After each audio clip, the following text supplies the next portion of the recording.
Hi, my name is Ben. Just wanted to go through a video on my backcountry cook kit that I put together last year for my very first elk hunt that I went on in Idaho.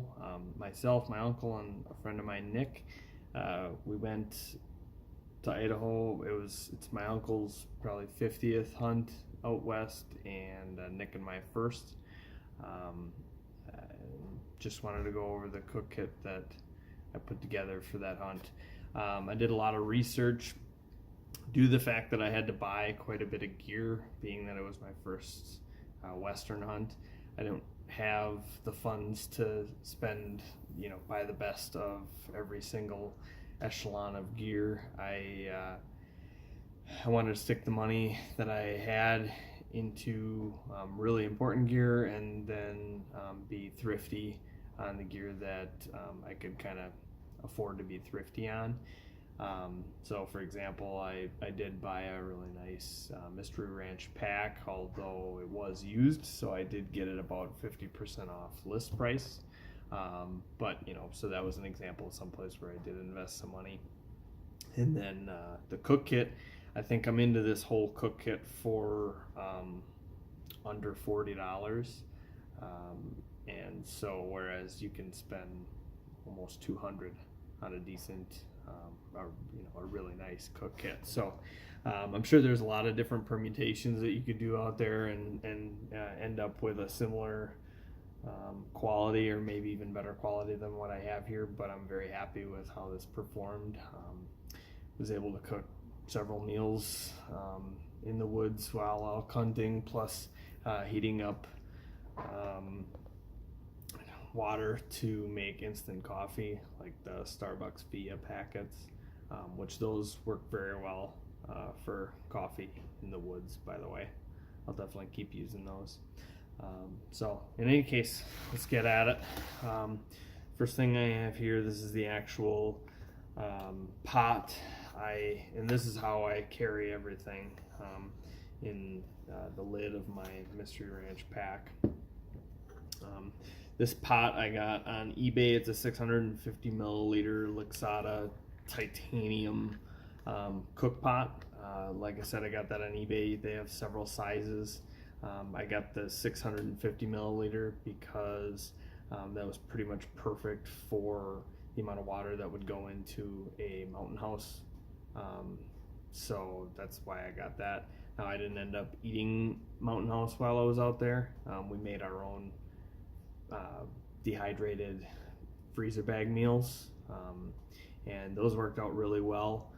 That was sort of a thrift thing too, because I think we were into those maybe $1 to $2 per meal, whereas it could have easily spent up to $7, $8, $9 on each mountain house. So that saved quite a bit of money there. This pot comes with a really pretty nice lid. It doesn't seal perfectly on there, but it's very, very close. It's a good fit. And when it's in the bag, it doesn't rattle around at all. It does have a ring on the top here where you could use like a spoon or a stick or something to lift the lid off. And one thing I like about this ring is, as you can see, it stays up. Whereas I've had other pots that would rattle around a lot and wouldn't stay up, so it'd be very difficult to deal with when it's hot. But this one is really nice that way. It does have a couple of holes in there that kind of help steam escape or whatever, but otherwise it keeps the heat in really well and increases or decreases boiling time, increases stove efficiency, which is nice. This is how I have this packed with my stove, fuel canister, lighter, stand, and also a towel. The towel is, it's helpful to wipe out the pot, but realistically I'm just heating water and coffee in there for the most part, so it doesn't get that dirty. But also it keeps everything from rattling around on the inside. This fits a 3.53 ounce Jetboil isobutane container. Those obviously come made by other companies, but I just happen to get the Jetboil one at Shields when I bought the fuel and a couple other things for my trip. I wanted to have a pot that would be able to fit the smaller fuel canisters in it. Um, and the reason I went with this style again is I don't do much cooking in the backcountry, just heating water and cooking that way. But if you wanted to do any real cooking, you'd probably want a little bit bigger pot or maybe an assortment of pots or pans. But in any case, this worked great for what we were doing. The last thing I have in there is just this is actually a jet boil canister stand that this just fits into like so. And that was nice. I am glad that I had that, especially like if when I was on kind of the side of a mountain, you could kind of have, the two legs on the one side and prop up the other side with a rock or a couple of sticks or something like that. So really stabilize things, especially when you're dealing with boiling water. Speaking more on the pot, it does have some graduations that you can see on the inside and on the outside. That makes it kind of nice if you did have to measure. I think for my freezer bag meals, I was cooking 2 cups, which is 16 ounces. This is marked in ounces and milliliters. Relatively minimal, but I mean, what do you really need when all you're doing is boiling a couple cups of water? So these handles are really nice too for like drinking coffee or more handling the cup otherwise. So next is the stove. I did research the stoves quite a bit, and I almost pulled the trigger on a few stoves. I'm glad I didn't. I was originally looking at the Pocket Rocket made by MSR or the Pocket Rocket 2. Those both look like really nice stoves, but they are, upwards of about $40 for the Pocket Rocket 2. I ended up going with a BRS T3000 or BRS 3000T. I'm not really sure which one it is. I forgot. But regardless, this is a Chinese stove.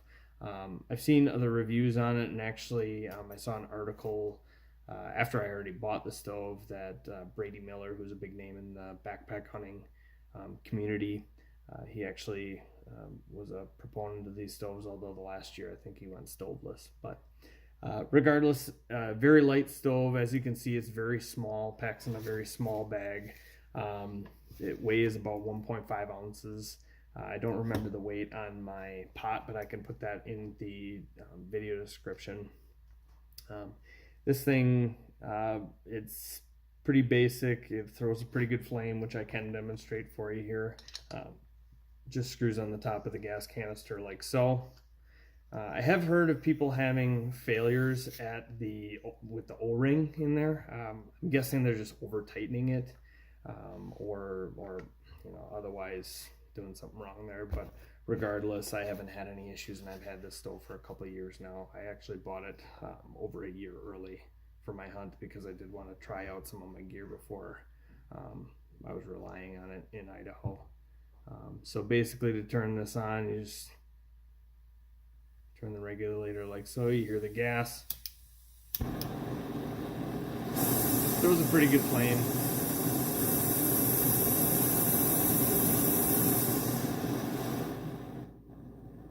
Although I don't use it to simmer, you can get this flame to go down quite a bit. So I imagine you could simmer or cook on it, but there might be better stoves for that, like a MSR Whisper Light or something along those lines. But for the most part, the stove does exactly what I've asked of it, which is not that much, just heating up water. It's relatively efficient. I haven't actually counted how many boils I could do. A lot of guys are doing videos like that. I'm sure there's videos, plenty of them, on this stove in particular in regards to that. It does cool down quite fast. It's actually it's still warm to the touch, but not burning my hand, obviously, which is nice when you're, I don't normally heat lunches. I'm usually eating bars or other cold things, snacks during the day when I hunt. But if you did want to heat a lunch, you don't want to wait too long to let this thing to cool off before you pack up and leave. Or if you're in bear country, you're cooking your meal away from your tent, and then you got to pack up and go back to your tent.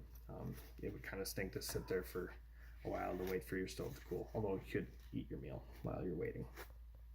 Comes in this little bag, which I just keep a mini Bic in there. That way it's all in there, convenient. Next part of my cook kit, this is something that a lot of guys have discussed. It doesn't really need too much elaboration, but this is a titanium long spoon by Toaks. I had originally been using a light my fire plastic spork that has a fork on one end and a spoon on the other.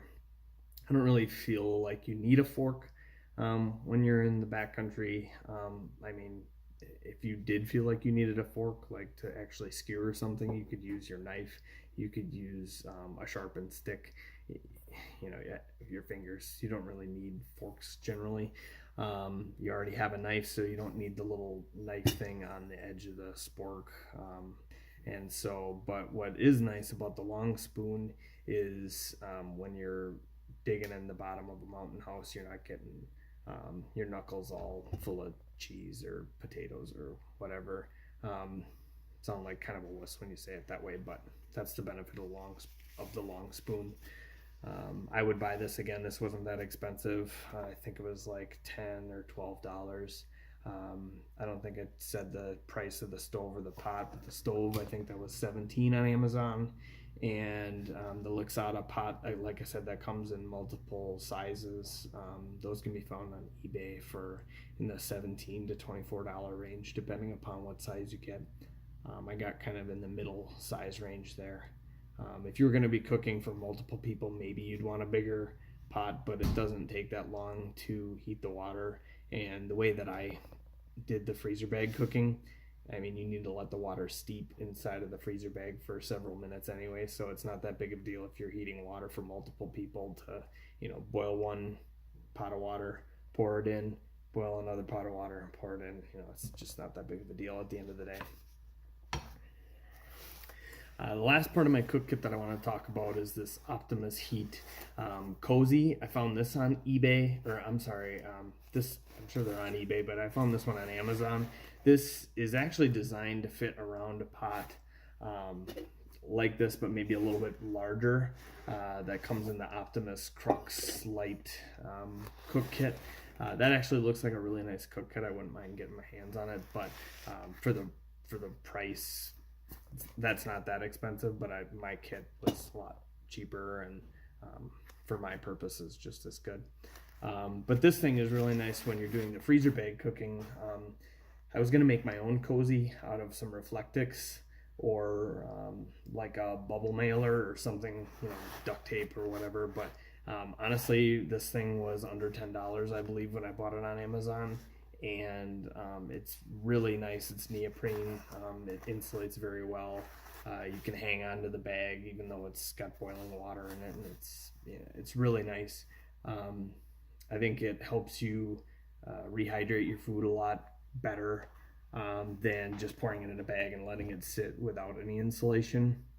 But so yeah, so I actually really like this. It's fairly light when I pack it all up.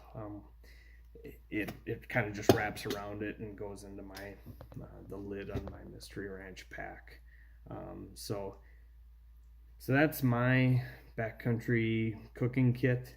I think people get really elaborate on their kits sometimes, and that's fine if you're into doing that. But this is just an idea for a relatively cost-effective way of boiling water when you're away from the truck. It's worked well for me. I'm planning some more trips in the future, and I really don't think I would change much. One downfall to a kit that relies on these cylinders is if you run out of fuel, you're out. Unless you pack extra, but these last quite a long time. I think one canister would probably last me and a buddy at least 5 days, just basically heating water for one coffee in the morning and one meal at night.